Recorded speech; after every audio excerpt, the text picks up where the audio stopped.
কিবা লাগছিল ভাইটি?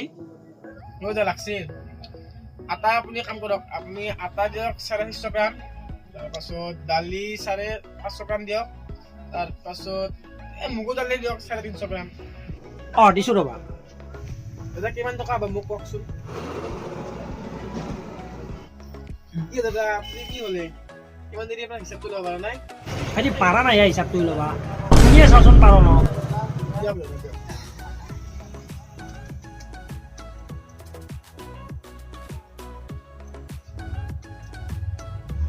তোমাৰ পাৰা নাই কাম কৰক আপুনি নহ'লে এটা চব 500 দি দিয়ক। আচ্ছা ভাইটি, তুমি মোক এটা কথা কোৱাচোন, এই যে তুমি 350, 450, 550 মান লিবাইছ, কাৰণটোনো কি? তবে আপুনি যে ক'লা এই 350,